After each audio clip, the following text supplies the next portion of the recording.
മുഖ്യമന്ത്രിയോടുള്ള എതിർപ്പ് തോൽവിക്കാക്കം കൂട്ടിയെന്ന് CPI സംസ്ഥാന എക്സിക്യൂട്ടീവിൽ വിമർശനം. മുഖ്യമന്ത്രിയുടെ ചില നിലപാടുകളിൽ ജനത്തിന് സംശയമുണ്ടെന്ന് വിമർശനമുയർന്നു. ശബരിമല സ്വർണ്ണക്കൊള്ളയും വെള്ളാപ്പള്ളിയുമായുള്ള സഹകരണവും തിരിച്ചടിയായെന്നും എക്സിക്യൂട്ടീവ് വിലയിരുത്തി. ഇന്ന് ചേരുന്ന സംസ്ഥാന കൌൺസിൽ യോഗവും തോൽവി ചർച്ച ചെയ്യും. സുനിൽ ഐസക് വിവരങ്ങൾ നൽകും. സുനിൽ, മന്ത്രിസഭയെ പോലും മറികടന്ന് മുഖ്യമന്ത്രി എടുക്കുന്ന തീരുമാനങ്ങൾ, വെള്ളാപ്പള്ളിയെ എതിർക്കാത്തത്, ശബരിമല സ്വർണ്ണക്കൊള്ള വിവാദം, സർക്കാരിനെതിരായ വികാരം, ഇതെല്ലാം തിരിച്ചടിയായി എന്നാണ് CPI എക്സിക്യൂട്ടീവിൽ വിമർശനമുയർന്നത്. ഇന്നിപ്പോൾ കൌൺസിൽ യോഗവും ചേരുകയാണ്. കൌൺസിൽ യോഗത്തിലും ശക്തമായ എതിർപ്പ് CPM-നെതിരെ ഉയരാൻ തന്നെയല്ലേ സാധ്യത? തദ്ദേശ തെരഞ്ഞെടുപ്പിൽ ഭരണവിരുദ്ധ വികാരമേ ഉണ്ടായിട്ടില്ലെന്നായിരുന്നു 3 ദിവസങ്ങളിലായി തിരുവനന്തപുരത്ത് നടന്ന CPM-ന്റെ സംസ്ഥാന നേതൃയോഗത്തിന്റെ കണ്ടെത്തൽ. ശബരിമല അത്രമേൽ വലിയ തിരിച്ചടിയായിട്ടില്ല, പ്രതിപക്ഷം ഉന്നയിക്കുന്ന രീതിയിൽ അല്ലെങ്കിൽ അവർ ആഗ്രഹിച്ച തരത്തിലുള്ള തിരിച്ചടി ഉണ്ടാക്കിയിട്ടില്ല എന്നൊക്കെ ആയിരുന്നു ആ CPM-ന്റെ സംസ്ഥാന സമിതിയുടെ നേതൃയോഗത്തിന്റെയൊക്കെ വിലയിരുത്തൽ.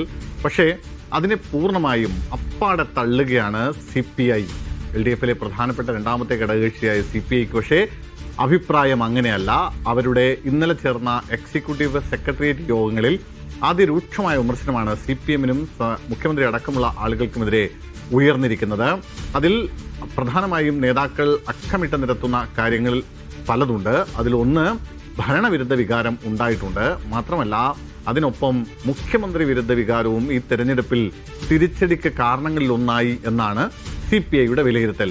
മുഖ്യമന്ത്രി എടുക്കുന്ന ചില നിലപാടുകൾ, മന്ത്രിസഭയെ പോലും മറികടന്നെടുക്കുന്ന നിലപാടുകൾ, ആ മുഖ്യമന്ത്രിയുടെ ചില രീതികൾ, ഒപ്പം ചില വിഷയങ്ങളിലുള്ള മുഖ്യമന്ത്രിയുടെ നിലപാടുകൾ ഒക്കെ അതൊരു ഒറ്റയാൾ നിലപാട്, ഒറ്റയാൾ രീതി എന്ന തരത്തിലേക്ക് പൊതുവിടങ്ങളിൽ വ്യാഖ്യാനിക്കപ്പെടുന്നുണ്ട് എന്നാണ് CPI നേതാക്കളുടെ ഒരു പൊതുവായ വിലയിരുത്തൽ.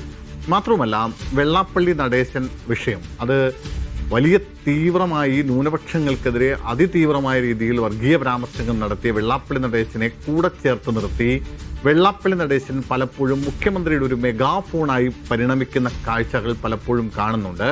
എന്നാൽ വെള്ളാപ്പള്ളിയെ വെള്ളപൂശുന്ന നിലപാടാണ് മുഖ്യമന്ത്രിയും CPM-ന്റെ നേതാക്കളടക്കമുള്ളവരും ചെയ്തുകൊണ്ടിരിക്കുന്നത്.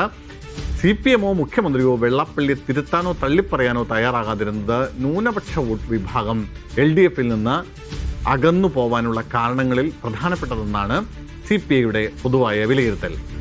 അതിനൊപ്പം മറ്റൊരു പ്രധാനപ്പെട്ട കാര്യം കൂടി CPI-യുടെ വിലയിരുത്തലുണ്ട്. അത് ശബരിമല സ്വർണ്ണക്കൊള്ളയാണ്. ശബരിമല സ്വർണ്ണക്കൊള്ള തിരിച്ചടിയായി എന്നതിനൊപ്പം ആ സ്വർണ്ണക്കൊള്ളയ്ക്ക് കൂട്ടുനിന്ന പത്മകുമാർ അടക്കമുള്ള ആളുകൾക്കെതിരെ നടപടിയെടുക്കാൻ CPM മടിച്ചത് ഭൂരിപക്ഷ വിഭാഗത്തെയും LDF-ൽ നിന്ന് അകറ്റി എന്നാണ് CPI നേതാക്കളുടെ ഒരു നിലപാട്, അല്ലെങ്കിൽ അവരുടെ ഒരു പൊതുവായ തെരഞ്ഞെടുപ്പ് പരാജയ അവലോകനം. അതായത് ഭൂരിപക്ഷ വിഭാഗത്തെ വെള്ളാപ്പള്ളിയെ കൊണ്ടു നടക്കുന്ന മുഖ്യമന്ത്രിയും കാരണം അകറ്റിയെങ്കിൽ ശബരിമല സ്വർണ്ണക്കൊള്ളയും ആ കൊള്ളയ്ക്ക് കൂട്ടുനിന്നവരെക്കെതിരെ ഏതെങ്കിലും തരത്തിൽ നടപടി എടുക്കാതിരുന്നതും ആ ഭൂരിപക്ഷ സമുദായത്തെയും അകറ്റി. അങ്ങനെയാണ് ഈ കനത്ത തോൽവി നേരിടേണ്ടി വന്നത് എന്നാണ് CPI-യുടെ ഒരു വിലയിരുത്തൽ.